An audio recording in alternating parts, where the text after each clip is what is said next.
Good morning అండి. రీసెంట్గా 2020 prelims exam అనేది జరిగింది, మీ అందరికీ తెలుసు. దానిలో ఉన్నటువంటి పేపర్ ఎనాలిసిస్ అనేది ఈరోజు చేద్దాం. Mainly as far as history is concern, history questions set A నేను తీసుకున్నానండి. సెట్ ఏ పేపర్ నేను తీసుకోవడం అనేది జరిగింది. సెట్ ఏలో హిస్టరీ క్వశ్చన్స్ ఏమొచ్చాయి, దాని తాలూకు కీ అనేది చూద్దాం, దాని తాలూకు ఆన్సర్స్ అనేవి చూద్దాం. బట్ ముందు పేపర్ గురించి మనం మాట్లాడితే, as far as this years paper is concern, మిగిలిన ముందు సంవత్సరాలతో పోలిస్తే హిస్టరీ వరకు ఆలోచిస్తే చాలా చాలా చాలా చాలా టఫ్ గా ఇవ్వడం అనేది జరిగిందండి. చాలా చాలా క్వశ్చన్స్ టఫ్ గా ఇవ్వడం అనేది జరిగింది. అరౌండ్ 20 క్వశ్చన్స్ ఇవ్వడం అనేది జరిగింది. ఈ 20 క్వశ్చన్స్ లో కూడా almost more than half of the questions very tough గా, ఎంతో లోతుగా చదివితే తప్ప ఆన్సర్ చేయలేనటువంటిగా ఇవ్వడం అనేది జరిగింది. సో స్టూడెంట్స్ ఎవరైతే అటెంప్ట్ చేశారో మీ తాలూకు ఆన్సర్స్ కరెక్టో కాదో ఒకసారి చూసుకోండి. దాంతోపాటు అటెంప్ట్ ఇవ్వని వాళ్ళు ఒకసారి ఏ విధంగా పేపర్ స్టాండర్డ్ అనేది పెరుగుతోంది, ఏ విధంగా పేపర్ స్టాండర్డ్స్ పెంచుతున్నారు, టఫ్నెస్ ఎలా పెరుగుతుంది, మనం ఏ విధంగా ప్రిపేర్ అవ్వాలి అనే విషయాలపైన మీకు అవగాహన రావడానికి ఈ అనాలిసిస్ అనేది మీకు డీటెయిల్డ్ గా ఉపయోగపడుతుందని అనుకుంటున్నాను. అందుకోసమనే ఈరోజు స్పెసిఫికల్లీ సెట్ ఏ పేపర్ నుంచి ఏం చేస్తున్నామండి, హిస్టరీ క్వశ్చన్స్ మాత్రమే చేస్తున్నాం. సెట్ ఏ పేపర్ లో ఉన్నటువంటి only history and art and culture కి సంబంధించినటువంటి క్వశ్చన్స్ అన్ని చేద్దాం. రైట్, ఓకేనండి. Before starting today session, let us discuss ఆ వండర్ఫుల్ కోర్స్ మా ఇన్స్టిట్యూట్ లో ఆఫర్ చేస్తున్నటువంటి చాలా important course UPSC infinity. UPSC Infinity is the flagship course offered at our institute, and it is the premium course offered at our institute. Right? It is prelims, mains plus interview course అండి. మూడు కలిపి మీకు రావడం అనేది జరుగుతుంది. Right, the beauty of this course is it comes with life time validity. అంటే ఒక్కసారి join అయితే మీరు ఎన్నాళ్ళైనా ప్రిపేర్ అవ్వచ్చు. రైట్, 2021 కి మీరు టార్గెట్ చేసిన, 22 కి టార్గెట్ చేసిన, 23 కి టార్గెట్ చేసిన, ఇన్ కేస్ మీరు చదువుతూ ప్రిపేర్ అయినా మీరు యూపీఎస్సీ ఇన్ఫినిటీలో జాయిన్ అవ్వచ్చు. Right, this is the best thing మేము ఇస్తున్నటువంటిది, లైఫ్ టైమ్ వ్యాలిడిటీ. నెక్స్ట్ వచ్చేది ఏంటి అంటే స్టూడెంట్ సెంట్రిక్ అప్రోచ్ అండి. యూపీఎస్సీ ఇన్ఫినిటీ జాయిన్ అయ్యే ముందు పలానా ఎన్సీఆర్టీస్ చదవాలా, రిఫరెన్స్ బుక్స్ చదవాలని అపోహలు ఉండొచ్చు. ఏమీ అక్కర్లేదు. Our faculty teachers absolutely from scratch. మేము పునాదుల నుంచి, లోతుల నుంచి మొదలుపెట్టి పూర్తి అడ్వాన్స్డ్ లెవెల్ వరకు మిమ్మల్ని తీసుకెళ్లే పూర్తి బాధ్యత మాది. రైట్, ఆ కంప్లీట్ ఇదనేది మేము తీసుకుంటాం. Next, daily mains answer writing practice అండి. యూపీఎస్సీ ప్రిపరేషన్ లో మెయిన్స్ ఆన్సర్ రైటింగ్ ప్రాక్టీస్ అనేది ఎంత కీ రోల్ ప్లే చేస్తుందో మీ అందరికీ తెలుసు. సో మీరు జాయిన్ అయిన మొదటి రోజు నుంచే మీతో మెయిన్స్ ఆన్సర్ రైటింగ్ ప్రాక్టీస్ అనేది చేపిస్తాం, so that you can improve your skills in mains answer writing. Essay writing లో మీరు మీ స్కిల్స్ ని మీరు ఇంప్రూవ్ చేసుకోవచ్చు. మీరు రాసిన ఆన్సర్స్ కి రెస్పెక్టివ్ ఫ్యాకల్టీ మెంబర్స్ కరెక్ట్ చేసి కన్స్ట్రక్టివ్ ఫీడ్బ్యాక్ ఎప్పటికప్పుడు మీకు ఇవ్వడం అనేది జరుగుతుంది. రైట్, సో మీరు ఇంప్రూవ్ చేసుకోవచ్చు మీ స్కిల్స్ ని. Lowest fee in the country అండి. మీరు దేశంలో, మేము చాలా గర్వంగా చెప్తాం, యూపీఎస్సీ స్ట్రీమ్ లో మేము మాకంటే తక్కువ ఫీజు ఎవరు ఇవ్వరండి. Fees is only 40,000. అక్టోబర్ 12 లోపల జాయిన్ అయితే, అక్టోబర్ 13 నుంచి కొత్త బ్యాచ్ స్టార్ట్ అవుతుంది. ఈ లోపు మీరు జాయిన్ అయితే 40,000 ఒకేసారి కట్టి జాయిన్ అవ్వాలంటే అక్కర్లేదండి. 4 ఇన్స్టాల్మెంట్ లో కట్టుకోవచ్చు, 4 ఇన్స్టాల్మెంట్ లో కట్టుకోవచ్చు. గుర్తుపెట్టుకోండి, లైఫ్ టైం వ్యాలిడిటీతో వస్తున్నటువంటి course, prelims, mains plus interview కలిపి ఇస్తున్నటువంటి కోర్స్. రైట్, అక్టోబర్ 12 తర్వాత 50,000 అవ్వబోతుంది. రైట్, సో వీలోపే ఈ అవకాశాన్ని ఉపయోగించుకోండి. Next, bundled with APPSC, TSPSC, IBPS, SSC. ABPSC, TSPSC, IBPS, SSC notifications పడ్డాయి అనుకోండి మధ్యలో, ఆ ఎక్స్ట్రా సిలబస్ కోసం మీరు వేరే ఇన్స్టిట్యూట్ కి పరిగెత్తనక్కర్లేదు. ఆ ఎక్స్ట్రా సిలబస్ కూడా మా ఇన్స్టిట్యూట్ లోనే కవర్ అవుతుంది without taking a single penny. UPSC ఇన్ఫినిటీలోనే అన్ని బండిలే వచ్చేస్తాయండి. రైట్, ఎవ్రీథింగ్ బండిలే వచ్చేస్తుంది. ఓకేనా, మీకు ఏదైనా మీరు ఇది అవ్వచ్చు. దాంతోపాటు అన్లిమిటెడ్ గ్రాండ్ టెస్ట్లు అనేవి ఉంటాయి, అన్లిమిటెడ్ మాక్ టెస్ట్లు అనేవి మీకు లభిస్తాయి. రైట్, దీన్ని మీరు చక్కగా ఉపయోగించుకోండి. డైలీ కరెంట్ అఫైర్స్ అనేది ఉంటుంది. ప్రతి ఆల్టర్నేట్ డే ప్రిలిమ్స్ ఎంసీక్యూస్ చేయించడం అనేది ఉంటుంది, కరెంట్ అఫైర్స్ సంబంధించింది. మెయిన్స్ ఆన్సర్ రైటింగ్ ప్రాక్టీస్ ఉంటుంది, మెయిన్స్ ఆన్సర్ రైటింగ్ డిస్కషన్ ఉంటుంది. మీకు ఎవ్రీథింగ్ అండర్ ద సన్ 40,000కే వస్తుంది, లైఫ్ టైం వ్యాలిడిటీతో వస్తుంది. ఆలోచించుకోండి. Right, the best course. ఏమైనా డౌట్స్ ఉంటే సురేష్ సార్ నెంబర్ ఒక్కసారి కాంటాక్ట్ చేయండి అమ్మా, కాంటాక్ట్ చేసి మాట్లాడండి. రైట్. నెక్స్ట్ చూడండి, యూపీఎస్సీ కరెంట్ అఫైర్స్ కోర్స్ అనేది ఈ రోజు నుంచి లాంచ్ అవుతుంది. ఫస్ట్ లైవ్ సెషన్ అనేది ఈ రోజు నుంచి చేస్తున్నామమ్మా. ఈ రోజు నుంచే లాంచ్ అయిపోతుంది, ఈవినింగ్ నుంచే లాంచ్ అవ్వడం అనేది జరుగుతుంది.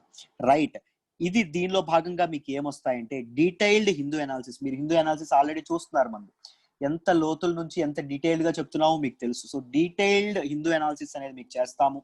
మెయిన్స్ క్వశ్చన్స్ మీద వీక్లీ అనాలిసిస్ అనేది జరుగుతుంది. ఫస్ట్ చూడండి, ప్రిలిమ్స్ ఎంసీక్యూస్ ఏవైతే ఉంటాయో వీటి మీద ఎవ్రీ ఆల్టర్నేట్ డే, అంటే ట్యూస్డే, థర్స్డే, సాటర్డే, ఈ 3 రోజులు ప్రిలిమ్స్ క్వశ్చన్స్ అనేవి డిస్కస్ చేయడం జరుగుతుంది. ఈచ్ థింగ్ 20 క్వశ్చన్స్ డిస్కస్ చేస్తామండి. 20x4 మొత్తం ఎంత, 80 కాన్సెప్ట్స్. 4 ఆప్షన్స్ ఉంటాయి కదా క్వశ్చన్స్ కి, 80 కాన్సెప్ట్స్.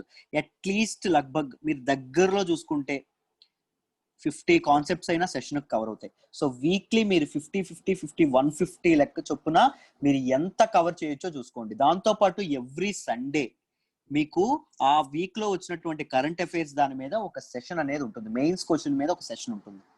ఓకేనా, జరగడం కన్ఫర్మ్ గా ఉంటుంది. లైఫ్ టైం వ్యాలిడిటీతో వస్తున్న కోర్సు, కరెంట్ అఫైర్స్ కోర్సుని లైఫ్ టైం కి ఇస్తున్నాం. మీరు ఎన్నాళ్ళు ప్రిపేర్ అయితే అన్నాళ్ళు కరెంట్ అఫైర్స్ మీకు చెప్పడం అనేది ఉంటుంది. 1-to-1 మెంటర్షిప్ ఉంటుంది, డౌట్ క్లియరెన్స్ అనేది ఉంటుంది. గుర్తుపెట్టుకోండి జాగ్రత్తగా. రైట్, ప్రిలిమ్స్ ఎంసీక్యూస్ ఎన్ని వీలైతే, ప్రిలిమ్స్ ఎంసీక్యూస్ లో పాలిటీ వస్తుంది, ఎకానమీ వస్తుంది, జోగ్రఫీ వస్తుంది, స్టాటిక్ మొత్తం కవర్ అవుతాయి. అన్నింటి మీద మీకు పూర్తి కమాండ్ అనేది వస్తుంది. స్వయానా నేనే టీచ్ చేస్తానమ్మా, ఇదే నా కాంటాక్ట్ నెంబర్, కాంటాక్ట్ చేయండి. ఫీజు ఎంత సార్ అంటే 7,000 అనుకున్నాం, కానీ ఇనాగరల్ ఆఫర్ కింద 5,000 కే ఇస్తున్నాం. October 12th లోపు జాయిన్ అయితే 5,000 కే వస్తుంది. ఆఫ్టర్ దట్ 7,000 కి రివైజ్ చేస్తాం ఫీజు. 8500671913 నా నెంబరు. ఏ డౌట్ ఉన్నా నాకు ఒకసారి ఫోన్ చేయండి, మనం ఈ కోర్స్ గురించి మాట్లాడదాం. Right, done. అయితే సెట్ఏలో వచ్చినటువంటి ఫస్ట్ క్వశ్చన్ గురించి మాట్లాడదాం. జాగ్రత్తగా వినండి, క్లియర్ గా అర్థమవుతుంది. డీటెయిల్ గా ఎక్స్ప్లెయిన్ చేస్తాను, ఆన్సర్ ఏంటో చెప్తాను, జాగ్రత్తగా వినండి. ఫస్ట్ చూడండి అమ్మా, one common agreement between 14th question అనేది రావడం అనేది జరిగింది. ఫస్ట్ క్వశ్చన్ దానిలో భాగంగా వన్ కామన్ అగ్రిమెంట్ బిట్వీన్ గాంధీయిజం, గాంధీవాదానికి, మార్క్సిజానికి ఒక కామన్ థింగ్ ఏంటి, రైట్, ఒక కామన్ అగ్రిమెంట్ ఏంటి అని చెప్పి అడగడం అనేది జరిగింది. ఫస్ట్ ఆప్షన్ చూడండి, the final goal of A stateless society. The final goal of A stateless society అనేది ఎవరికి సంబంధించింది అంటే మార్క్స్ కి సంబంధించింది. మీ అందరికీ తెలుసు, అధికారం లేనటువంటి, రాజ్యాధికారం లేనటువంటి, రాజ్యమే లేనటువంటి ఒక సమాజ స్థాపన కోసం మార్క్స్ కృషి చేయడం అనేది జరుగుతుంది. Marks believes in stateless society. Right, ఎవరికి అధికారం ఉండకూడదు, అధికారం అనేది ఒకరి చేతుల్లో ఉండకూడదు. ఎందుకంటే it will be used as an instrument of evil, and it will be used as an instrument of exploitation, and it will be used as an instrument of imperialism. Right, stateless society, ఒక state అనేది ఉంటే exploitation కి, evil కి, సమాజ స్థాపనకి అది ఒక కృషి చెయ్యదు అని చెప్పి ఎవరు చెప్పారు? సోషలిజం కి ఎగ్నెస్ట్ గా ఉంటుందని ఎవరు చెప్పారు? మార్క్స్ చెప్పడం అనేది జరుగుతుంది. But whereas Gandhi talks about a welfare state అండి. సంక్షేమం అనేది లక్ష్యంగా ఉన్నటువంటి ఒక రాజ్యం అనేది, రాజ్య స్థాపన అనేది జరగాలి, సంక్షేమ రాజ్య స్థాపన జరగాలి అని చెప్పి గాంధీ చెప్పడం అనేది జరుగుతుంది. Gandhi never believed in a stateless society. State ఉండాలి, అది వెల్ఫేర్, పీపుల్ యొక్క వెల్ఫేర్ కోసం పాటుపడాలి. సో ఇది కామన్ థింగా? Not common thing. So option A is wrong. So next thing, class struggle. Right, class struggle అని చెప్పడం అనేది జరిగింది. మీకు ఈజీగా తెలుసు, మార్క్సిజం గురించి చదివిన ప్రతి ఒక్కరు తెలుసు, marks believes in class struggle అండి.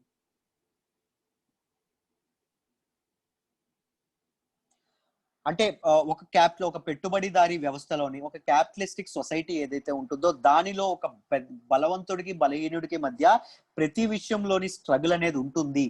రైట్, ఆ స్ట్రగుల్ విపరీతమైన, ఏవైనా ఇవ్వకపోతే విపరీతమైన వైలెన్స్ కూడా దారితీస్తుందని మార్క్సిజం చెప్పడం అనేది జరుగుతుంది, కార్ల్ మార్క్స్ చెప్పడం అనేది జరుగుతుంది. వేరే గాంధీ ఏం చెప్తారు? క్లాస్ కోఆపరేషన్, డిఫరెంట్ క్లాసెస్ ఒకరి నుంచి ఒకరు కోఆపరేట్ చేసుకోవాలి, ఒకరిది ఒకరు హార్మోనీ, క్లాస్ హార్మోనీ అనేది ఉండాలి, ఒకరి మధ్య ఒకరికి మంచి ఎన్విరాన్మెంట్ అనేది ఉండాలి అని చెప్పి గాంధీ చెప్పడం అనేది జరిగింది. So these two differ with class struggle too. Class struggle గురించి కూడా ఇద్దరు తమ విభిన్నమైనటువంటి అభిప్రాయాలను తెలపడం జరిగింది. So this is wrong. Third చూడండి, abolition of private property. Marx అనేవాడు ప్రైవేట్ ప్రాపర్టీకి, కార్ల్ మార్క్స్ ప్రైవేట్ ప్రాపర్టీకి కంప్లీట్ గా ఎగనెస్ట్ అండి. రైట్, ఒక ప్రాపర్టీ అనేది, ఒక ఆస్తి అనేది ఒకరి చేతుల్లో ఉండడం అనేది కరెక్ట్ కాదు. ప్రైవేట్ ప్రాపర్టీ అనేది ఉండకూడదు. రైట్, అసలు మొత్తం అందరికీ చెందాల్సిన, ఒక చెరువు ఉంటే అందరికీ చెందాలి, ఒక ఇల్లుంటే అందరికీ చెందాలి అనేటటువంటి ఐడియాలజీ ఎవరిది? మార్క్స్ది. కానీ గాంధీది ఎవరిది? ఎవరైతే ప్రైవేట్ పార్టీని ఓన్ చేసు ప్రైవేట్ ప్రాపర్టీస్ ఓన్ చేసుకుంటారో, జమీందార్స్ గాని జగీర్దార్స్ అని అంటారు, వీళ్ళు ఎవరైతే ఉంటారో వీళ్ళు ట్రస్టీషిప్ గా ఉండాలి, పీపుల్ యొక్క వెల్ఫేర్ కోసం కృషి చేయాలి. రైట్, వీళ్ళకి ఎక్కువ భూములు కానీ, ఎక్కువగా భూస్వామిక వ్యవస్థ వీళ్ళకి ఎక్కువగా ఉంది కాబట్టి, వీళ్ళకి ఎక్కువగా జమీందారులుగా ఉన్నారు కాబట్టి, వీళ్ళు ఎక్కువగా ప్రైవేట్ ప్రాపర్టీని ఓన్ చేసుకున్నారు కాబట్టి they should act as a trustees for people. Right అని చెప్పి గాంధీ చెప్పడం అనేది జరిగింది.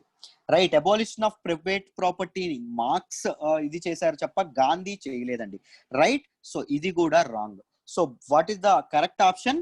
Economic, option D, economic determinism is the correct option. Right, మీకు తెలుసు మార్క్స్ అనే వాళ్ళు చెప్పారు, ప్రజల యొక్క ఆలోచనలు అనేవి they are shaped by their economic interest. ఆర్థిక అవసరాలే మనిషి యొక్క ఆలోచనలు షేప్ చేస్తాయని చెప్పడం జరిగింది. Thoughts of people are shaped by economic interest of people అని చెప్పి కార్ల్ మార్క్స్ చెప్పడం అనేది జరిగింది. రైట్, దాంతోపాటు మెటీరియలిస్టిక్ సొసైటీ ఏదైతే ఉంటుందో, మెటీరియలిస్టిక్ బిహేవియర్ ఏదైతే ఉంటుందో దానికి కార్ల్ మార్క్స్ ఎగనెస్ట్ గా ఉండడం అనేది జరిగింది. రైట్, దాంతోపాటు ఈవెన్ గాంధీ గురించి మీరు చూసుకున్నా, ఇప్పుడే చెప్పుకున్నాం, ట్రస్టీషిప్ ఏదైతే ఉంటుందో ట్రస్టీషిప్ ని ప్రోత్సహించడం జరిగింది. దాంతో పాటు కాటన్ ఇండస్ట్రీస్ కానీ, విలేజ్ ఎకానమీ గురించి కానీ గాంధీ ఇది చేయడం అనేది జరిగింది. Right, it is very similar to both of their ideologies are very similar regarding economic determinism. I'm not saying those are exactly similar, but they are very similar. Right, but the best possible option in this regard is option D. నేను మళ్ళీ చెప్తున్నాను, ఆ questions అనేవి చాలా చాలా కష్టంగా ఇవ్వడం అనేది జరిగింది, చాలా చాలా ఆలోచనతో కూడుకున్న క్వశ్చన్స్ అనేవి ఇవ్వడం జరిగింది. ఆప్షన్స్ మీ తప్పైతే ఎవ్వరూ ఆస్పిరెంట్స్ డిస్హార్టెన్ అవ్వమాకండి. ఓకేనా, we have always a second chance. మనకి ప్లాన్ బి ఉండాలి, మనకి దీనిగా ఉండాలి. కట్ ఆఫ్ కూడా తక్కువగా ఉండొచ్చు. సో మెయిన్స్ కోసం ప్రిపేర్ అవ్వండి, కంగారు పడద్దు. ఓకేనా, పేపర్ అనేది చాలా కష్టంగా వచ్చింది అని చెప్పి కంగారు పడ గివప్ ఇవ్వమాకండి, కష్టపడండి. తర్వాత ప్రాసెస్ ఏం చెయ్యాలో అది చేయడం అనేది చేయండి. రైట్, ఓకేనా, పేపర్ అనేది నిజంగానే కష్టంగా ఉంది, బట్ చూసుకోండి. ఓకేనా, ఇప్పుడు నెక్స్ట్ క్వశ్చన్ కి వెళ్దాం. చూడండి, ఐ థింక్ హోప్ ఈ క్వశ్చన్ మీకు అర్థమైందని అనుకుంటున్నాను. నెక్స్ట్ క్వశ్చన్ చూడండి అమ్మా. With reference to the history of India consider the following parts అని చెప్పి అనడం అనేది జరిగింది. Let's look at the options. What are the given things ఏమి ఇచ్చారో చూద్దాం. ఔరంగ్ అన్నారు in charge of treasury of the state అని చెప్పి అనడం అనేది జరిగింది. Right, but we all know what is Aurang. Aurang అంటే ఏంటి? ప్రతి ఒక్కరికి తెలుసు. ఇస్ ఎన్ ఈజీ క్వశ్చన్, ప్రతి ఒక్కరికి తెలుసు. ఔరంగ్ అంటే ఏంటి? Iron market. But what he said in charge of treasury of the state అని చెప్పడం అనేది జరిగింది. This is wrong, completely wrong. Aurang అంటే ఏంటమ్మా? Iron market. మనందరికీ తెలుసు, బెంగాల్ అండ్ జార్ఖండ్ ప్రాంతం ఏదైతే ఉంటుందో అక్కడ ఎక్కువగా వాడే పదం Aurang for iron markets. Right, ఇప్పుడు సెకండ్ చూద్దాం. Banian, Indian agent of the East Indian company. మనకి ఎప్పుడైతే యూరోపియన్లు ఎప్పుడైతే పరిపాలించారో, ముఖ్యంగా బ్రిటిష్ వాళ్ళు ఎప్పుడైతే పరిపాలించారో, బ్రిటిష్ క్వీన్ అండర్ లో ఉన్నటువంటి ఈస్ట్ ఇండియా కంపెనీ భారతదేశాన్ని ఎప్పుడైతే ఏలిందో, ఆ టైంలో ఇండియన్ ఏదైతే వెల్త్ ఉంటుందో అది బ్రిటిష్ కి కంప్లీట్ గా ట్రాన్స్పోర్ట్ అవ్వడం అనేది జరిగింది. రైట్, కంప్లీట్ గా తరలిపోవడం అనేది జరిగింది. భారత సంపద అంతా ఇండియా నుంచి, భారతదేశం నుంచి బ్రిటిష్ కి వెళ్ళిపోవడం అనేది జరిగింది. ఏ రూపంలో? రా మెటీరియల్స్ ఏవైతే ఉన్నాయో, ముడి సరుకులు ఏవైతే ఉన్నాయో వాటన్నింటినీ ఎక్కడికి పంపించేవాళ్ళు? బ్రిటిష్ కి పంపించేవాళ్ళు. రీఫర్బిష్డ్ అండ్ రిఫైన్డ్ మెటీరియల్స్ ఏవైతే ఉంటాయో వాటిని బ్రిటిష్ నుంచి ఎక్కడికి తీసుకొచ్చే వాళ్ళమా? ఇండియాకి, భారతదేశానికి తీసుకొచ్చి భారతదేశంలో ఎక్కువకి అమ్మడం అనేది జరిగేది. ఎక్కువ కాస్ట్ కి అమ్మడం అనేది జరిగింది. ఎక్కువ ప్రైస్ కి ఇక్కడ అమ్మడం అనేది జరిగింది. భారతీయ సంపద అంతా తరలిపోవడం అనేది జరిగింది. రైట్, మీకు ఇండిగో గురించి చూసుకున్న నీలిమందు ఉందనుకోండి. నీలిమందు ఎక్కడి నుంచి తీసుకెళ్లే వాళ్ళు? డైతో, నీలిమంతో చేసిన ఇండిగోతో చేసిన షర్ట్స్ ఏవైతే ఉంటాయో, ఆ బట్టలు ఏవైతే ఉంటాయో వాటిని ఇక్కడికి తెచ్చి ఎక్కువ కాస్ట్ అమ్మడం అనేది జరిగేది. రైట్, అలా బ్రిటిష్ వాళ్ళ తాలూకు ఇది చేయడం అనేది జరిగేది. సో ఈ ప్రాసెస్ ఏదైతే ఉందో దానిలో ఇంపార్టెంట్ ప్రామినెంట్ రోల్ ప్లే చేసిన వాళ్ళు ఎవరు అంటే బనియన్స్. వీళ్ళు ఏం చేసేవాళ్ళు అంటే they use to procure Indian products from the Indian farmers. Indian farmers ఎవరైతే ఉంటారో ఇండియన్ ఫార్మర్స్ దగ్గర నుంచి వీళ్ళు ప్రొక్యూర్ చేసుకొని దానిని ఎవరికి ఇచ్చేవాళ్ళు అంటే ఈస్ట్ ఇండియా కంపెనీ యొక్క ఉద్యోగులకు ఇవ్వడం అనేది జరిగేది. రైట్, ఎక్కడ నుంచి తీసుకునే వాళ్ళు? ఇండియన్ ఫార్మర్స్ దగ్గర నుంచి. ఎవరు తీసుకునే వాళ్ళు? బనియన్స్ తీసుకునే వాళ్ళు.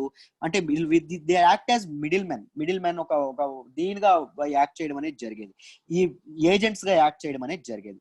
రైట్, ఈ బనియన్స్ అనే వాళ్ళు ఏం చేసేవాళ్ళు? ఈస్ట్ ఇండియా కంపెనీకి అది ఇవ్వడం అనేది జరిగేది.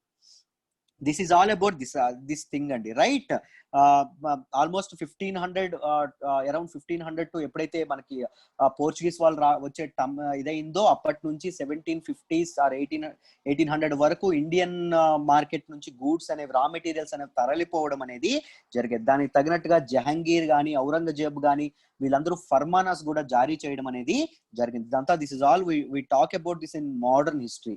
Right, Banyan is the word for Indian agent of the East Indian Company. This is correct answer, amma. Right, this is correct answer.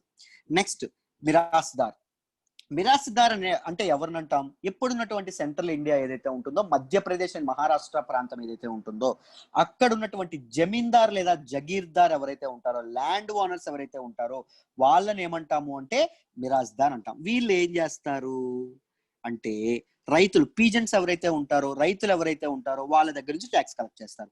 Suppose 100 రూపాయలు కలెక్ట్ చేశారనుకోండి, ఈ 100 రూపాయల్లో కొంత వంతు అంటే 10 రూపాయలు వీళ్ళ దగ్గర పెట్టుకొని మిగిలిన 90 రూపాయలు they pay to the state. Government ఏదైతే ఉంటుందో గవర్నమెంట్ కి పే చేయడం అనేది జరుగుతుంది.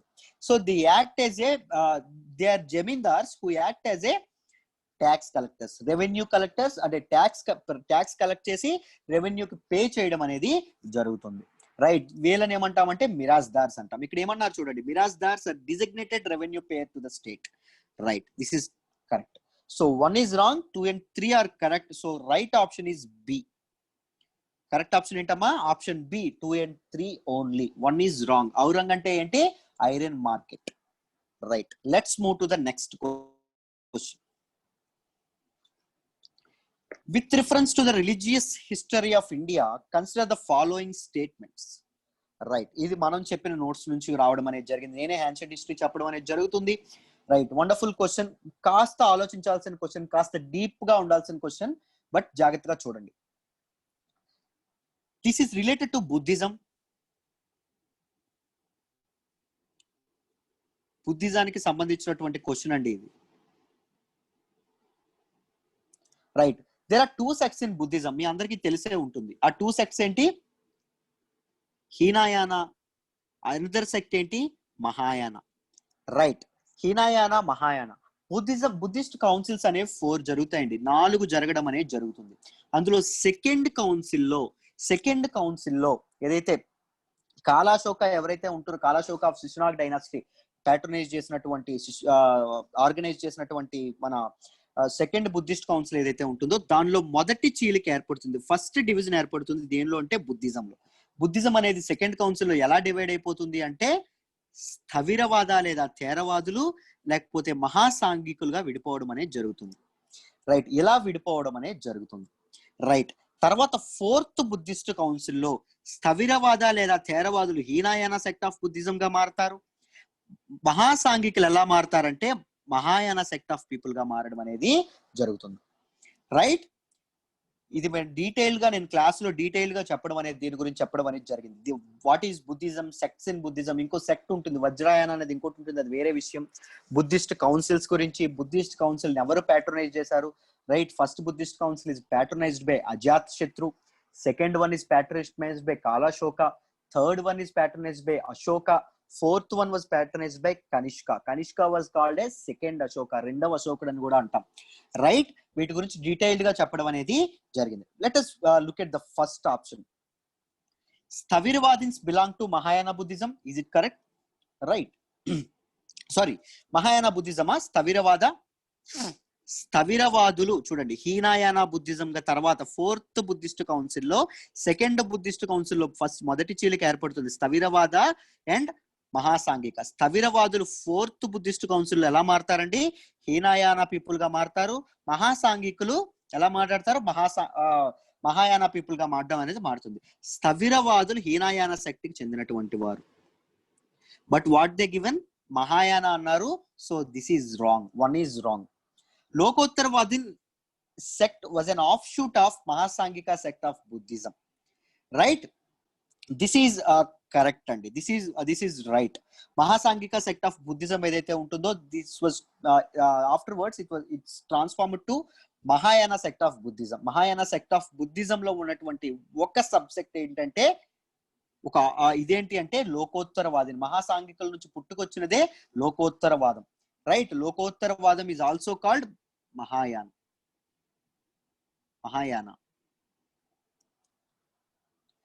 Right, exactly. నెక్స్ట్ వన్ చూడండి. The deification of Buddha by Mahasanghikas fostered the Mahayana Buddhism. Right, second Buddhist council లో వచ్చినటువంటి మహాసాంఘికులు ఎవరైతే ఉన్నారో వీళ్ళు ఏం చేయడం మొదలు పెట్టారు? బుద్ధుణ్ణి దేవుడు అనడం అనేది మొదలు పెట్టారు. బుద్ధుని ఐడల్స్ ని పూజించడం అనేది మొదలు పెట్టారు. బుద్ధుడిని దైవ సమానుడు అనడం అనేది మొదలు పెట్టారు. వేరస్ హీనయాన పీపుల్ ఆర్ స్థవిరవాదాస్ ఏం నమ్మేవాళ్ళు? బుద్ధుడు అనేవాడు ఒక క్షత్రియ పురుషుడు. ఎప్పుడైతే ఆయన తపస్సు చేయడం వల్ల ఆయనకి అటైన్మెంట్ అనేది, ఒక జ్ఞానోదయం అనేది రావడం అనేది జరిగింది. జ్ఞానోదయం వచ్చిన తర్వాత బుద్ధుడు మహాపురుషుడు అయ్యాడు. ఒక మామూలు మనిషి ఒక గొప్ప వ్యక్తి అవ్వడం అనేది, ఒక పెద్ద మహాజ్ఞాని అవ్వడం అనేది జరిగిందని చెప్పి హీనయాన పీపుల్ నమ్ముతారు. బట్ మహాసాంఘికాస్ లేదా మహాయాన పీపుల్ ఏం నమ్ముతారు? బుద్ధుడు అనేవాడు దేవుడు అని నమ్మడం అనేది, దైవత్వం ఉండడం అనేది నమ్మడం అనేది జరుగుతుంది. మహాసాంఘికులు బుద్ధుడిని దైవత్వం యాడ్ చేయడం వల్ల, బుద్ధుడికి డెఫికేషన్ అనేది యాడ్ చేయడం వల్లే కదా మహాయాన బుద్ధిజం అనేది పుట్టుకొచ్చింది. This is also correct. What is the correct answer? Option B 2 and 3 only. కాస్త కష్టమైన బిట్స్ అండి, చాలా చాలా డీప్ అనాలిసిస్ తో చేయాల్సిన బిట్స్ ఇవ్వడం అనేది జరిగింది. సో యునో జాగ్రత్తగా చూడండి, జాగ్రత్తగా ఆలోచించండి, అనాలిసిస్ ఎలా ఉందో చూడండి. Right, next important thing is 23rd bit. ఇది చూడండి.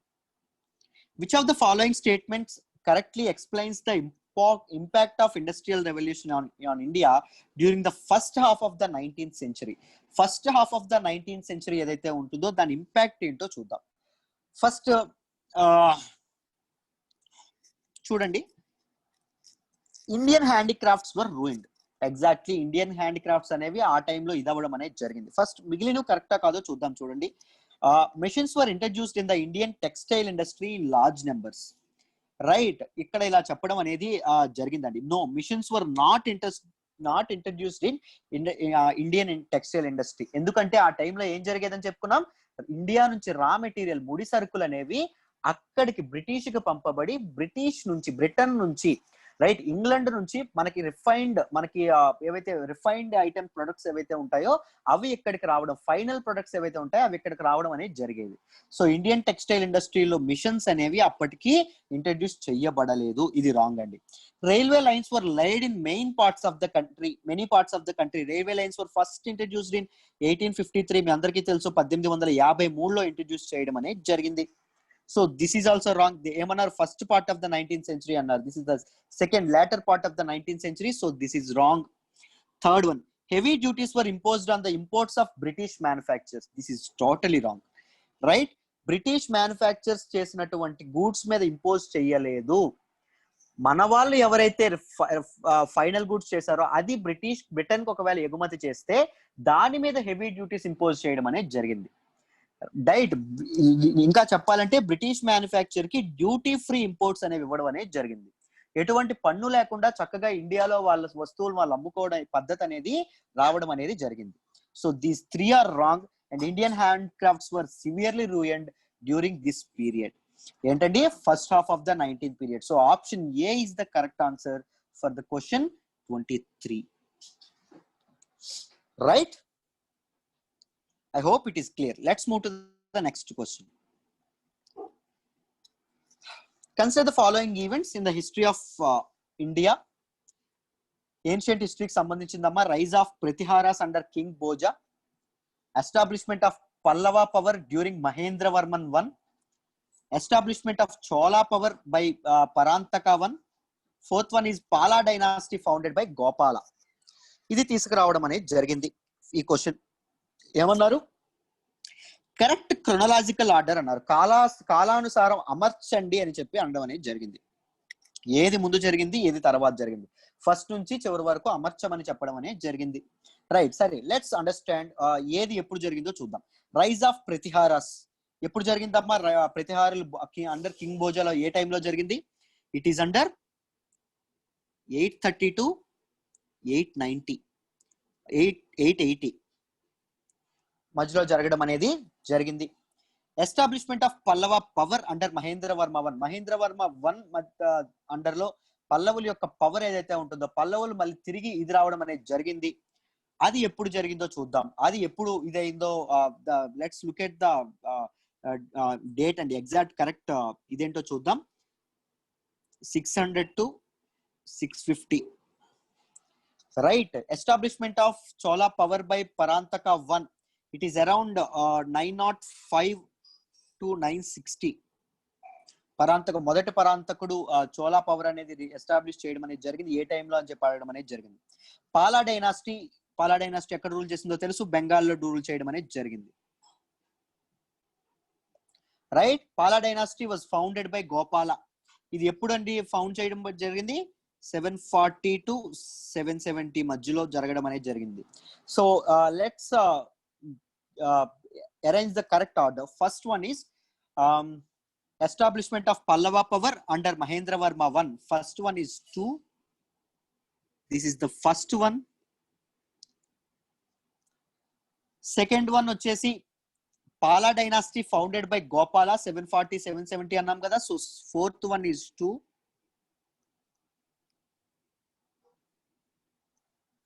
రైట్.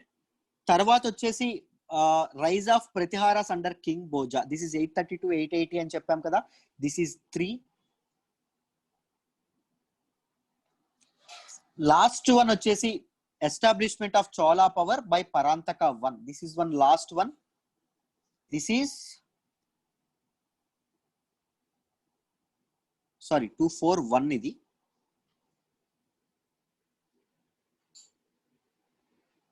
ఇది 3. లెట్స్ లుక్ ఎట్ 2413 ఎక్కడ ఉందో చూద్దామా? Option C. This is the right answer. Right. So మనం ఎప్పుడు మా స్టూడెంట్స్ చెప్తా ఉంటాం, ఏన్షియంట్ హిస్టరీలో డేట్స్ ఎప్పుడు గుర్తుపెట్టుకోనక్కర్లేదు, టైటిల్స్ పెద్దగా గుర్తుపెట్టుకోనక్కర్లేదు, వెరీ ఇంపార్టెంట్ టైటిల్సే గుర్తుపెట్టుకోవాలి, దీస్ థింగ్స్ చెప్తా ఉంటాం. బట్ పేపర్ స్టాండర్డ్స్ చూస్తుంటే మనం everything under the sun prepare అవ్వాలండి. కాస్త డీప్ గా, వేగ్ గా ఒక గైడ్ గానీ ఒక బిట్ బ్యాంక్ గానీ చదవడం కాకుండా ఎక్కువ పుస్తకాలు లోతుగా చదవడం అనేది అలవాటు చేసుకోవాలి. అప్పుడే మీరు యూపీఎస్సీ ఇలాంటి ప్రిలిమ్స్ ఇంత టఫ్ గా ఉన్నప్పుడు కూడా క్రాక్ చేయడం అనేది జరుగుతుంది. హిస్టరీ అనేది నిజంగా చాలా చాలా కష్టంగా ఇచ్చింది. మిగిలిన సెట్స్ కూడా కష్టంగా ఇచ్చారు. చూద్దాం. ఓకేనా? Let's go to the next question. Which of the following phrases defines the nature of the hundi generally referred in the sources of post Harsha period. Harsha period తర్వాత హుండీ అనే దాన్ని దేన్ని రిఫర్ చేశారు అంటే, హుండీ మీకు అందరికి నేను క్లాస్ లో కూడా చెప్పడం అనేది జరిగింది, బిల్ ఆఫ్ ఎక్స్చేంజ్.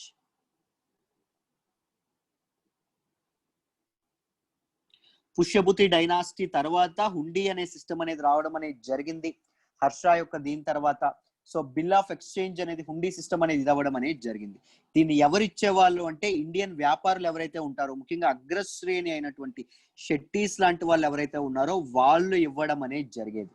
ఒక హామీ పత్రం లాగా, బిల్ ఆఫ్ ఎక్స్చేంజ్ లాగా. Right. This is the thing. It was greatly valued by other వీళ్ళండి.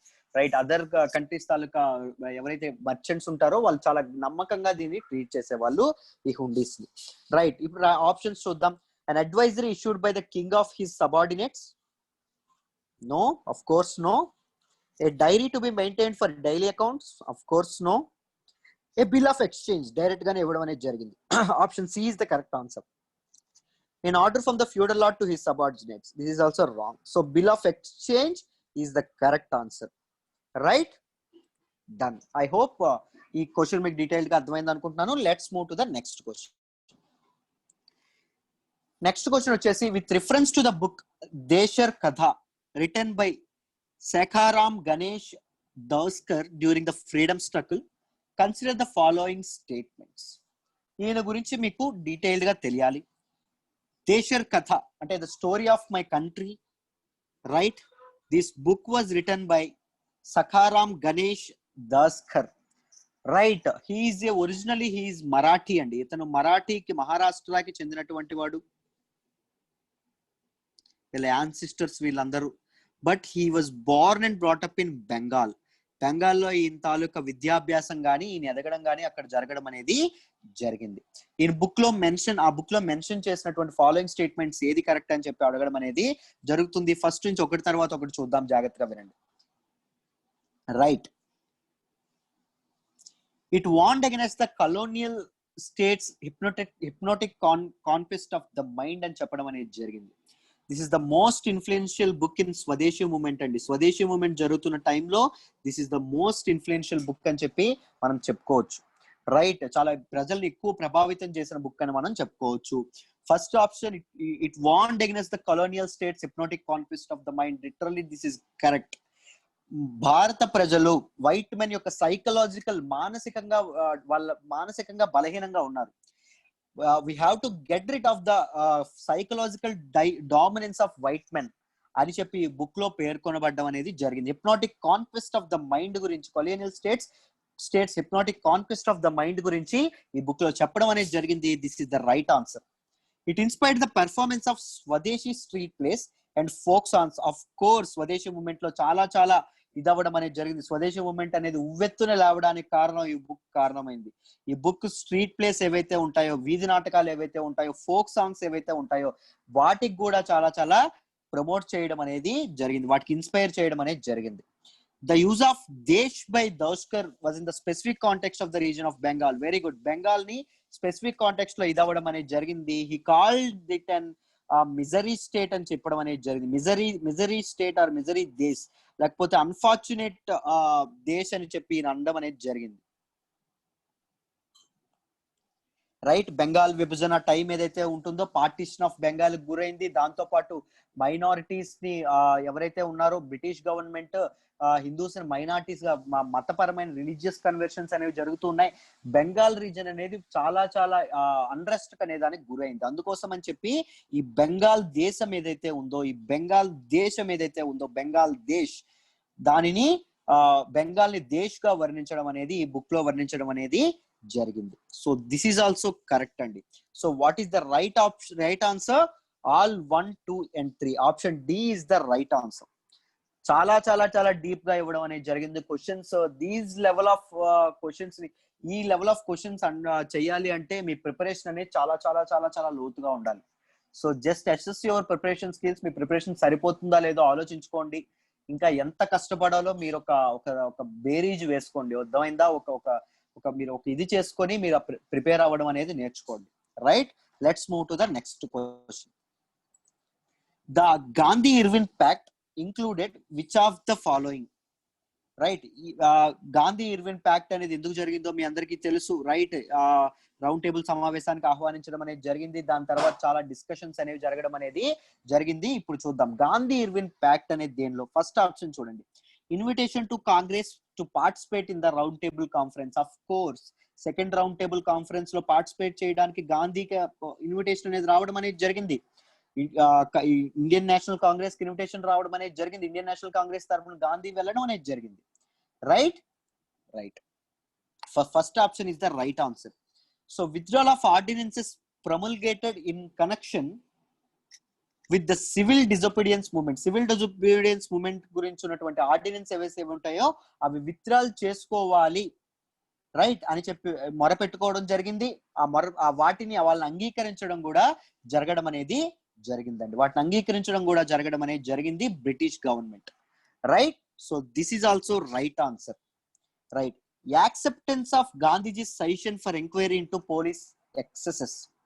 పోలీసులు చేసినటువంటి అరాచకాలు ఏవైతే ఉంటాయో, దారుణాలు ఏవైతే ఉంటాయో నాన్ కోఆపరేషన్ మూమెంట్ టైం నుంచి తర్వాత టైం వరకు, తర్వాత ఇంపార్టెంట్ మూమెంట్స్ ఏవైతే జరిగినాయో ప్రతి దానిలోని పోలీసులు జరిపినటువంటి అఘాయిత్యాలు, సివిల్ డిసోబీడియన్స్ మూమెంట్ లో జరిగినటువంటి అఘాయిత్యాలు ఏవైతే ఉంటాయో, వాళ్ళు ఆడవాళ్ళని కూడా చూడకుండా బ్రిటిష్ పోలీసులు అయితే మరీ విపరీతంగా ప్రవర్తించడం అనేది జరిగింది. రైట్. ప్రెస్ గొంతును నొక్కేయడం అనేది జరిగింది. గ్యాగింగ్ కి పాల్పడడం అనేది జరిగింది.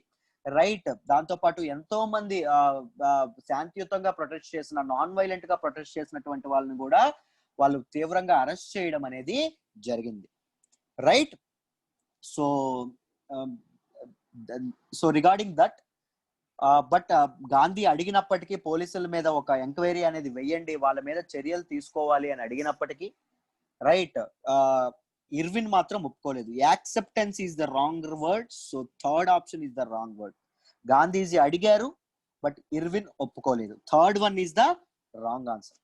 Fourth one, release of only those prisoners who were not charged with violence. This is right answer because the keyword is here only those prisoners. Right. హింసకి పాల్పడినటువంటి వాళ్ళను మాత్రమే గాంధీ ఇది చేయమని చెప్పి అడిగారండి. రైట్. హింసకి పాల్పడినటువంటి వాళ్ళు కొంచెం పీపుల్ గాంధీ మీద ఇది ఒకటి ఉంటుంది, ఒక కాంట్రవర్సీ ఉంటుంది. రైట్.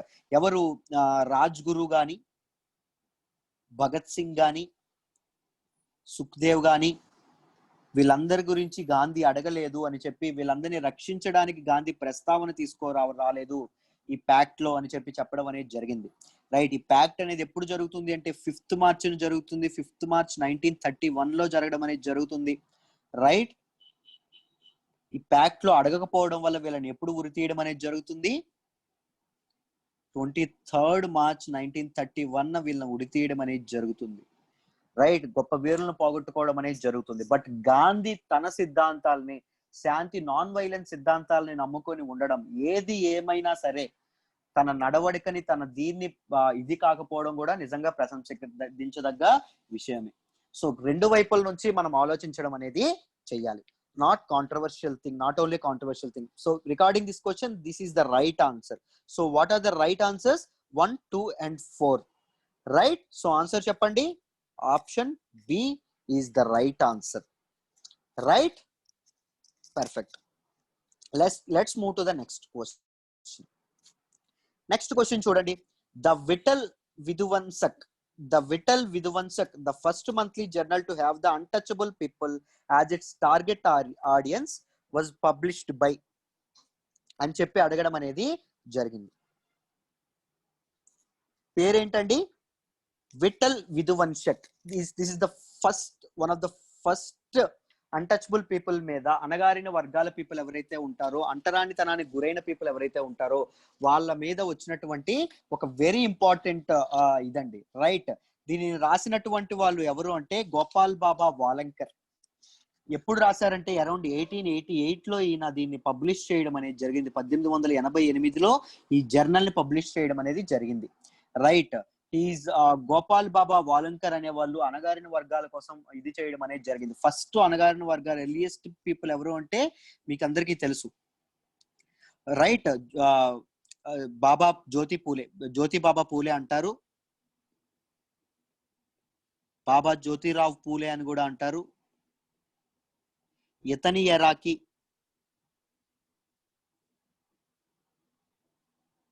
అంబేద్కర్ ఎరాకి. మధ్యలో అణగారిన వర్గాలకి, నిమ్న కులస్తులు ఎవరైతే ఉంటారో, సోషల్లీ బ్యాక్వర్డ్ పీపుల్ ఎవరైతే ఉంటారో, అన్టచబుల్స్ ఎవరైతే ఉంటారో వాళ్ళ కోసం ఒక జర్నల్, వాళ్ళకి సపోర్ట్ గా ఒక జర్నల్, వాళ్ళని టార్గెట్ ఆడియన్స్ గా ఒక జర్నల్ అనేది రావడం అనేది జరిగింది. ఆ జర్నల్ పేరేంటి అంటే విఠల్ విధ్వంసక్. ఎవరు రాశారు అంటే గోపాల్ బాబా వాలంకర్ రాయడం అనేది జరిగింది. This is a direct question and easiest question. It should be answered with in 2 seconds. Right. I hope it is clear. Let's move to the next question. With reference to the history of India, the terms Kulyavapa and Dronavapa denote. కాస్త లోతుగా చదువుకోవాలి, ఎలాంటివి రావాలంటే ancient హిస్టరీలో ఎక్కువగా వాడినటువంటి పదాలు. ఇవి దేనికి వాడారు అంటే కుల్యవాప అండ్ ద్రోణవాప అనే పదాలు దేనికి వాడారు అంటే ల్యాండ్ మెజర్మెంట్ కి వాడడం అనేది జరిగింది. భూమి కొలవడానికి ఒక కొలమానంగా వాడడం అనేది జరగడం అనేది జరిగింది. రైట్. వీటి గురించి మీకు తెలిసే ఉంటుంది. 1 kulyavapa is equals to 8 dronavapa. Right. 1 dronavapa is equal to 1.25 acres. Right. 1.25 acres. దీని గురించి మీకు తెలిసే ఉంటుంది. These are related to measurement of land. Kulyavapa and dronavapa related to measurement of land. Land ని భూమిని కొలవడానికి ఉపయోగించే ఒక కొలమానాలండి. ఓకేనా? This is also a direct question but not an easy question. Very very very tough question, right? Next 30th చూద్దాం. Who among the following rulers advised his subjects through his inscription? తన శాసనాల ద్వారా కింద పేర్కొనబడినటువంటి ఒక సబ్జెక్ట్ ని, ఒక నినాదాన్ని ఇచ్చినటువంటి వ్యక్తి ఎవరు చూద్దాం. ఆ నినాదం ఏంటో ఫస్ట్ చూద్దాం. Who is our praises his religion sect or blames other sects out of excessive devotion to his own sect with the view of glorifying his own sect, he rather injures his own sect very severely. ఎవరైతే తన religious sect ఎవరైతే ఉంటుందో, తన మతాన్ని కాపాడుకోవాలని ఎవరైతే ప్రయత్నిస్తూ తన మతాన్ని కాపాడుకోవడానికి ఎక్కువ ఆరాధిస్తారో, తన మతాన్ని ఎక్కువ ఆరాధించి ఎక్కువ గౌరవించి మిగిలిన ఇతర మతాలు ఏవైతే ఉంటాయో వాళ్ళని అవమానించేటటువంటి వాళ్ళు ఎవరైతే ఉంటారో, రైట్, వాటిని అవమానించేటటువంటి వాళ్ళు ఎవరైతే ఉంటారో వాళ్ళు తమ మతాన్ని ఎక్కువగా బాధ పెడతారు, ఎక్కువ వాళ్ళ నుంచే వాళ్ళ మతానికి హాని జరుగుతుంది అని చెప్పిన వాళ్ళు ఎవరు అని అడగడం అనేది జరిగింది. This is very important. Who is Ashoka? నాకు చాలా ఏన్షియంట్ హిస్టరీలో నాకు చాలా ఇష్టమైన కింగ్, రైట్, అశోకుడు. అశోక తన 12th మేజర్ రాకెట్ ఎడిక్ట్ లో 12వ శిలాశాసనంలో దీన్ని చెప్పడం అనేది జరిగిందండి. పరమత సహనాన్ని పాటించమని, టాలరెన్స్ టువర్డ్స్ ఆల్ రిలీజియన్స్ గురించి మాట్లాడింది 12th మేజర్ ఎడిక్ట్ లో చెప్పడం అనేది జరిగింది.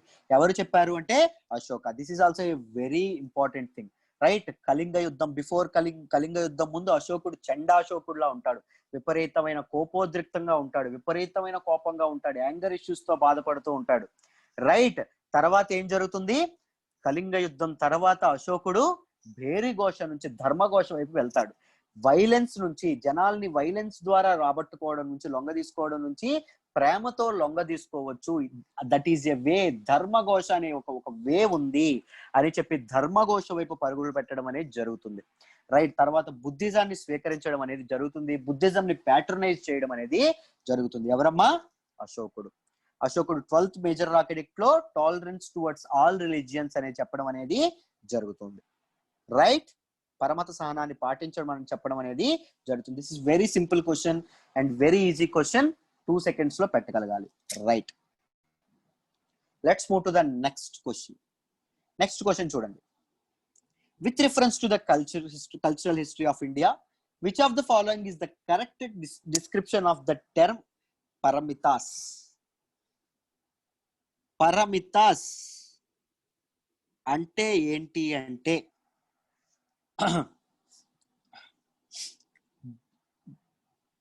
ఎవరైతే బోధిసత్వులు ఎవరైతే ఉంటారో, ఎవరైతే బుద్ధిస్ట్ మాంక్స్ ఎవరైతే ఉంటారో, భిక్షాస్ లేదా భిక్షునీస్ ఎవరైతే ఉంటారో వాళ్ళు సాల్వేషన్ లేదా మోక్షాన్ని సాధించడానికి కొన్ని పర్ఫెక్షన్స్ అనేవి ఏవైతే ఉంటాయో వాటిని అటైన్ చేయాలండి. నాలెడ్జ్ లాంటిది, విజ్డమ్ లాంటిది, కైండ్నెస్ లాంటిది, రైట్, స్ట్రెంగ్త్ లాంటిది, స్కిల్స్ లాంటివి ఏవైతే ఉంటాయి, మెడిటేషన్ ఏదైతే ఉంటుందో ఇలాంటి కొన్ని పర్ఫెక్షన్స్ అనేవి వాళ్ళు సంపాదించుకోగలగాలి. వాటిని ఏమంటాము అంటే పరమితాస్ అనడం అనేది జరుగుతుంది. ఏమంటారు? పరమితాస్ అనడం అనేది జరుగుతుంది, రైట్? మహాసాంఘికులకి ముఖ్యంగా ఎన్ని ఉంటాయి పరమితాస్? ఎన్ని పర్ఫెక్షన్స్ రీచ్ అవ్వాలి అంటే, మహాసాంఘికులు అంటే మహాయాన సెక్ట్ ఆఫ్ పీపుల్, వాళ్ళు 6 types ఆఫ్ పర్ఫెక్షన్ రీచ్ అవ్వాలి. దాంతోపాటు స్థవిరవాదులు ఎన్ని సెక్ట్ అంటే 10 పరమితాస్ రీచ్ అవ్వడం అనేది జరగాలి.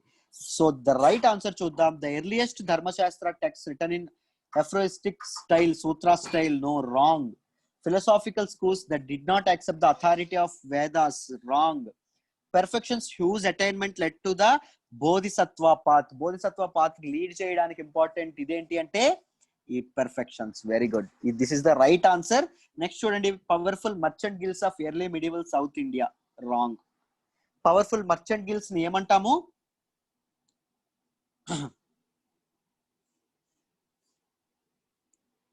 సార్ధవహాస్ అంటాము లేదా శ్రేణీస్ అంటాము. గుర్తుపెట్టుకోండి, సార్ధవాహాస్ అంటాము లేదా శ్రేణీస్ అని అనడం అనేది జరుగుతుంది. Right, so option C is the right answer అండి regarding question number 31. I hope it is clear. Let's move to the next question. Next question వచ్చేసి, in the context of Indian history, the Rakhmabai case of 1884 revolved around which of the following things అని అడగడం అనేది జరిగింది. చూడండి, current affairs ని హిస్టరీకి ఎలా connect చేయడం జరుగుతుంది. అందుకే కరెంట్ అఫైర్స్ అనేది చాలా లోతుగా నేర్చుకోవాలి, వెరీ డీప్ గా నేర్చుకోవడం అనేది జరగాలి. రైట్, ఫస్ట్ ఈ క్వశ్చన్ గురించి చెప్పి కరెంట్ అఫైర్స్ ఎలా లింక్ ఉందో దీనికి చెప్తాను చూడండి. రక్మాబాయ్ ఎవరైతే ఉన్నారో ఈవిడ ఎవరు అంటే షీఈ్ ఎ ఫెమినిస్ట్ అండి. She's a feminist lady and one of the earliest doctors in India. రైట్, ఈవిడికి ఏం జరుగుతుంది అంటే రక్మాబాయికి 11 ఏళ్ళకి పెళ్ళైపోతుంది.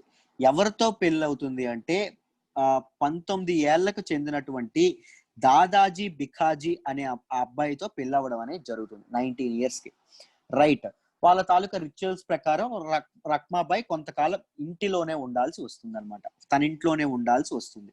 రక్మాబాయి యొక్క నాన్నగారు ఎవరైతే ఉంటారో ఆయన ఒక డాక్టర్, ఆయన పేరు సకారాం అర్జున్.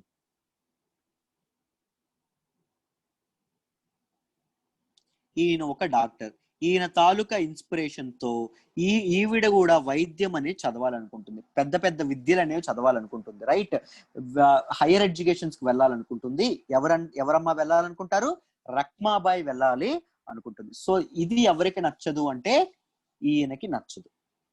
రైట్, దాదాజీ బికాజీకి నచ్చదు. నచ్చకపోతే ఈయన ఏం చేస్తాడు?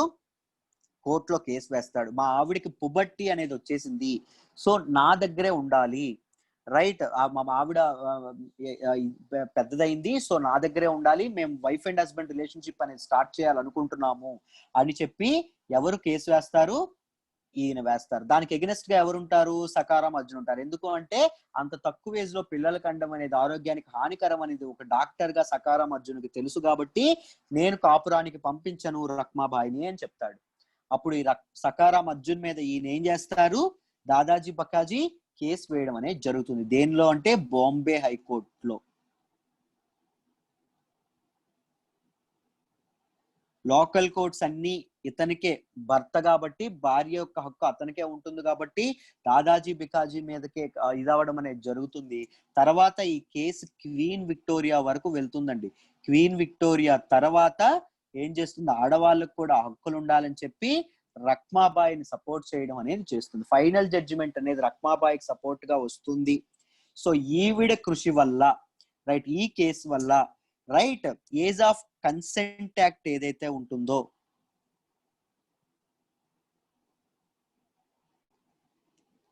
1891 ఇది ఎనాక్ట్ చేయబడుతుందండి. ఆడవాళ్ళ ఏజ్ 10 నుంచి 14 ఏళ్లకు వరకు పెంచబడుతుంది, పెళ్లి చేసుకునే age. Right, age of consent అనేది 10 to 14 years కి పెంచడం అనేది జరుగుతుంది. ఎవరి కారణంగా? రక్మాబాయి కారణంగా, రక్మాబాయి కేసు కారణంగా. ఓకేనా, ఇప్పుడు చూద్దాం.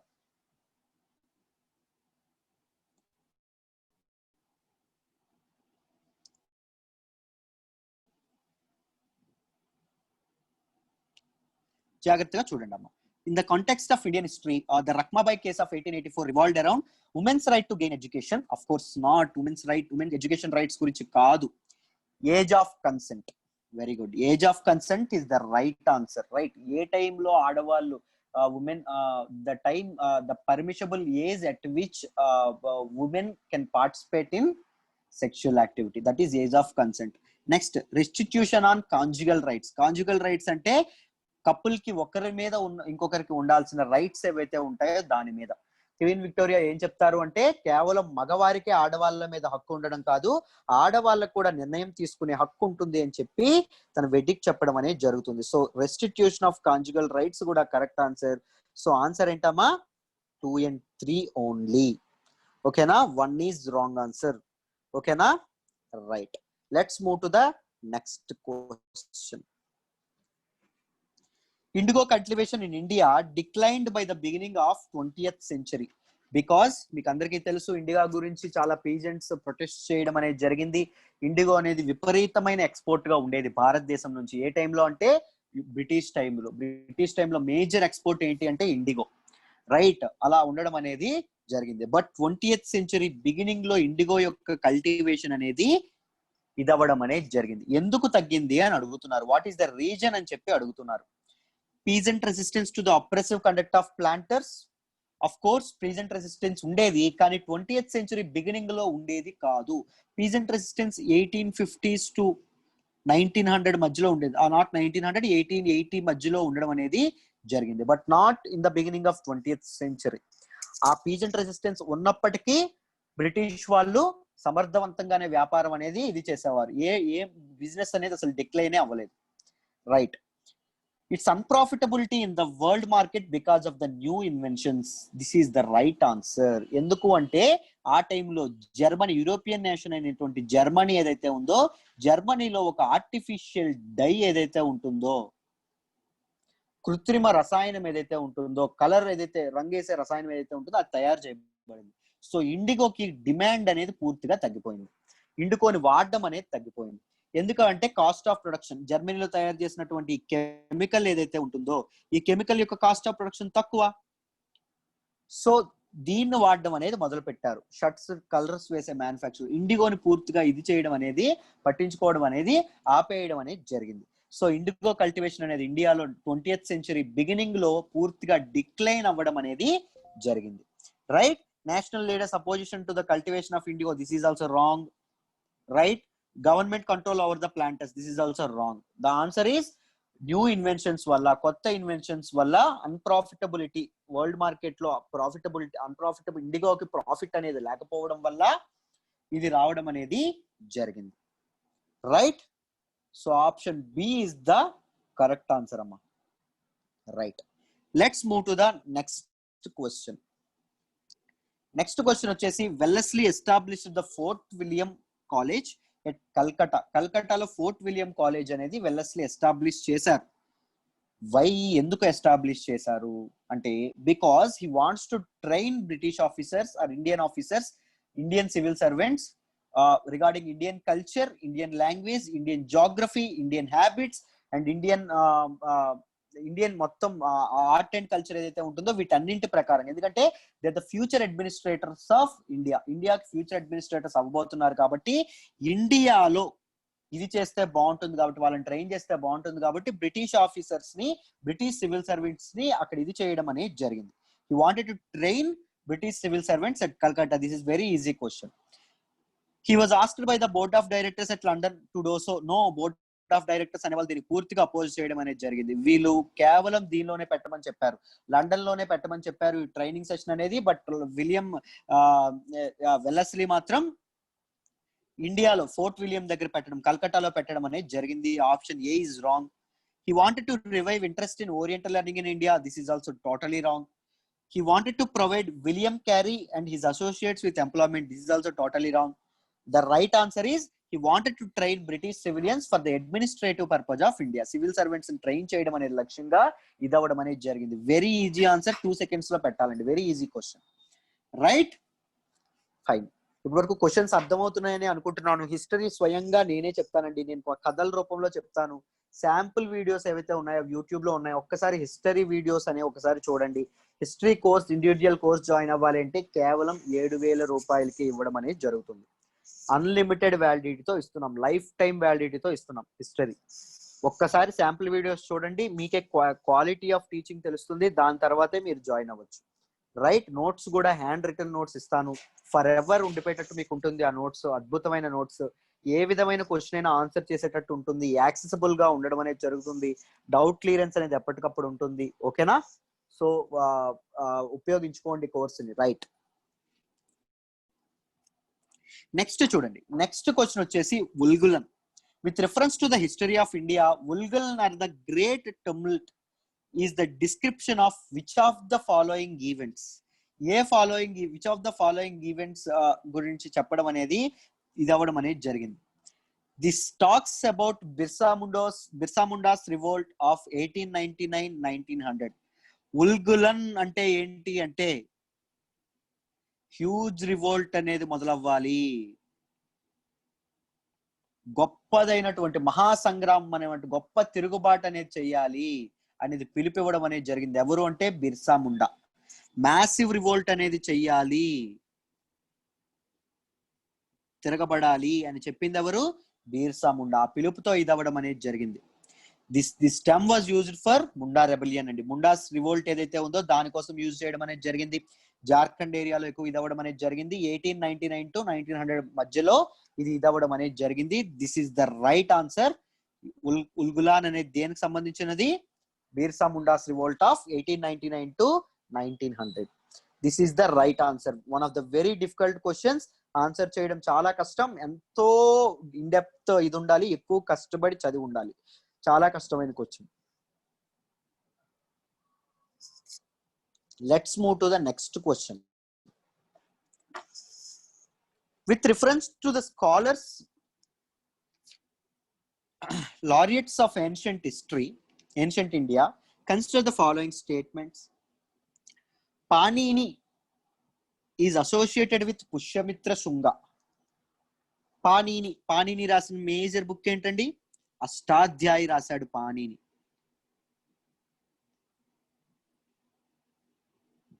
He was around 4th century BC. But Pushyamitra Shunga is around 2nd century BC. Pushyamitra Shunga dynasty ఎలా ఫామ్ అయిందో మీకు తెలుసు. మౌర్యుల కాలంలో చివరి పాలకుడైనటువంటి బృహద్రథుడు ఎవరైతే ఉన్నారో బృహద్రథుడిని వధించి పుష్యమిత్రుడు కమాండర్ అనమాట. బృహద్రథుని కమాండర్ అయినటువంటి పుష్యమిత్ర శుంగుడు మౌర్యన్ కింగ్ అయినటువంటి బృహద్రథుని చంపేసి సింహాసనం ఎక్కడం అనేది జరుగుతుంది. సింహాసనం ఎక్కడే ముందు రాజసూయ అండ్ వాజ్పేయి యాగాలు అనేవి విధవడం అనేది జరుగుతుంది. మళ్ళీ సాంస్క్రిట్ అనేది వెలుగులోకి రావడం అనేది జరుగుతుంది. మళ్ళీ బ్రాహ్మణిజం అనేది పుష్యమిత్ర శుంగ టైంలో వెలుగులోకి రావడం అనేది జరుగుతుంది. రైట్, దీని గురించి మీ అందరికీ తెలుసు.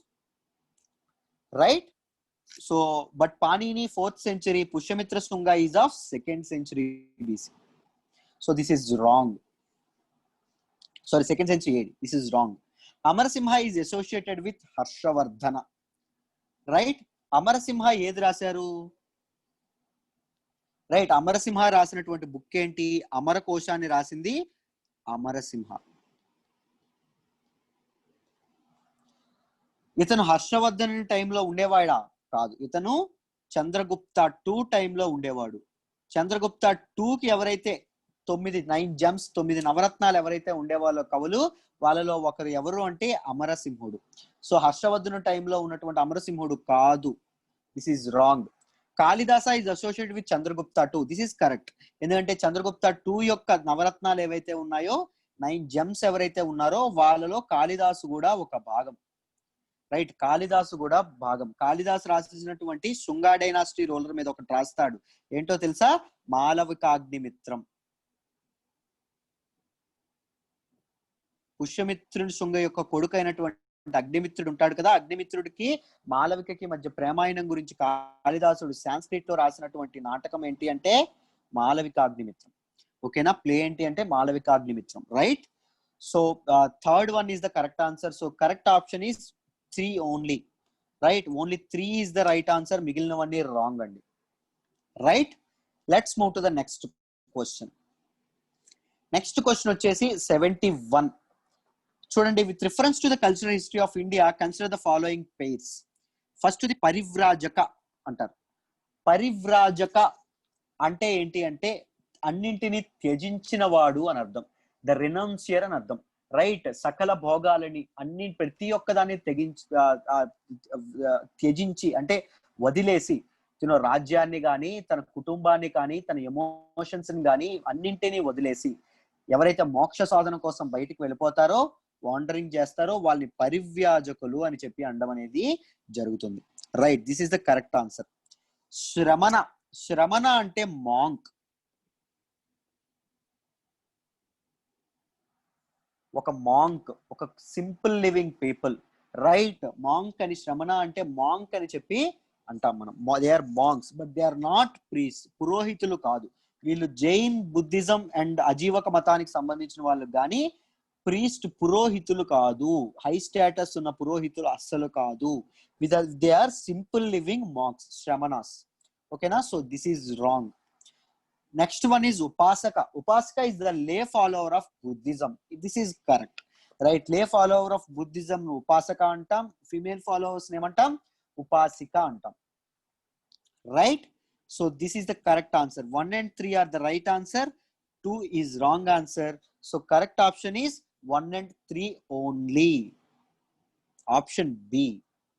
This is the right answer, right? I hope it is clear. Let's move to the next question. With reference to the period of Gupta dynasty in ancient India, the towns Ghantasala, Kadura and Chaul were well known as అని చెప్పి అనడం అనేది జరిగింది. Gupta dynasty period ancient టైంలో ancient ఇండియాలో ఉన్నటువంటి Gupta dynasty period సంబంధించిన towns like Ghantasala, Kadura and Chaul were well known as. వీటన్నింటి గురించి ఈజీగా తెలుసు. ఏన్షియంట్ హిస్టరీ కొద్దిగా లోతుగా చదివితే ప్రతి ఒక్కరికి తెలిసిపోతుంది. ఈ టౌన్స్ అన్ని దేనికి సంబంధించినవండి? Ports handling foreign trade. These are all ports అండి. ఇవన్నీ పోర్ట్స్, ఇంపార్టెంట్ పోర్ట్స్. ఓకేనా? గుప్తా డైనాసిటీ టైంలో, right? They are not capitals of powerful kingdoms. They are not place of exquisite stone art and architecture కాదు. Important Buddhist pilgrimage centres అయితే కాదు, right? They are related to foreign trade and trade and commerce సంబంధించినవి. They are ports. ఓకేనా? నావికాశ్రయాలు, right? 82 answer is option A, right? This is the correct answer. I hope you are following things very well, right? Let's move to the next question. Very very tough questions అండి. చాలా చాలా నాకు తెలిసి 20 questions లో 10 రాసిన వాళ్ళు కూడా గ్రేటే, రైట్? చాలా చాలా టఫ్ గా వచ్చింది paper. Now last one, with reference to the history of India, consider the following pairs. వీటిని మ్యాచ్ చేయమని చెప్పి అడగడం అనేది జరిగింది. ఎలా మ్యాచ్ చేయమని అడగారో చూద్దాం. Bhilsa is present day Vidisha. Vidisha is in Madhya Pradesh, so option 1 is correct, right? Vidisha is in Madhya Pradesh, right? Option 1 is correct. Dwara Samudra is Halebeedu in Karnataka and present day Halebeedu లేదా Halebeedu అంటాము, right? Halebeedu in Karnataka, but it is not in Maharashtra. This is wrong. Dwara Samudra is not in Maharashtra. Girinagar is present Girnar. Girnar is in Junagadh, Gujarat, right? This is correct. Staneshwar is Prabhakar Vardhana, who is the father of Harshavardhana, right? His capital is Staneshwar.